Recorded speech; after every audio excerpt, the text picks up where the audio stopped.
A spine-chilling night in Nightmare Alley, Episode 2. Sit back and enjoy the scare. Enter the world of nightmares. It was a dark night. At this time of year, the sky darkened earlier than usual, turning the narrow and neglected streets of the town into a nightmare.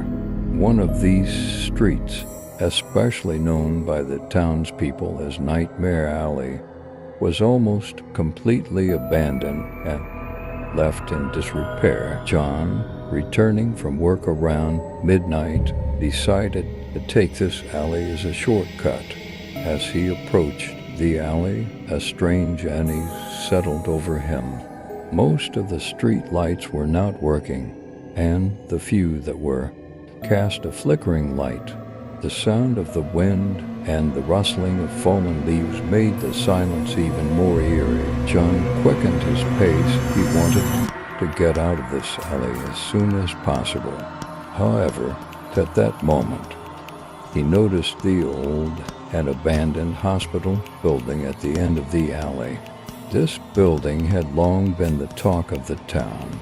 According to rumors, terrible experiments had been conducted there years ago, and strange events continued to occur in the building. Suddenly, a scream echoed in John's ears.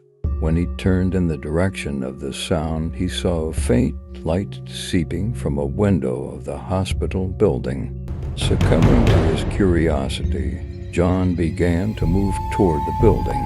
As he got closer, he found an open door to enter.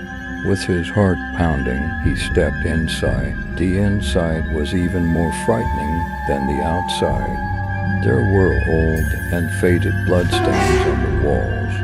The echoing footsteps in the corridors made John's hair stand on end. As he continued toward the source of the sound, he suddenly felt a cold hand touch his shoulder. Reflexively, he turned around, but saw no one. Suppressing his fear, he continued to move forward.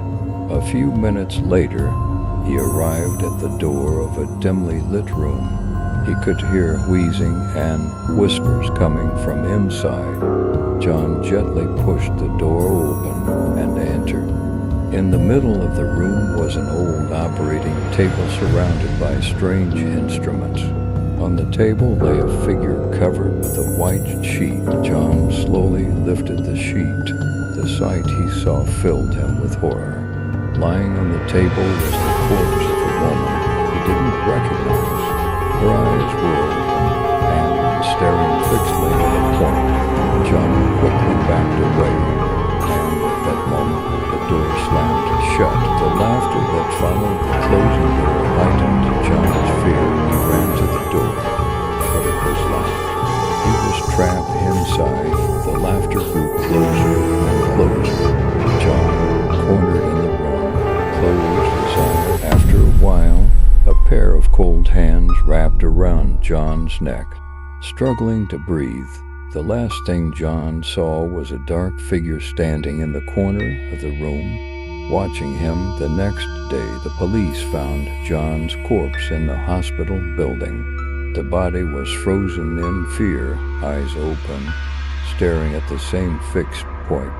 The townspeople knew that another victim had lost their soul in Nightmare Alley. The hospital once again fell silent, shrouded in its dark secrets.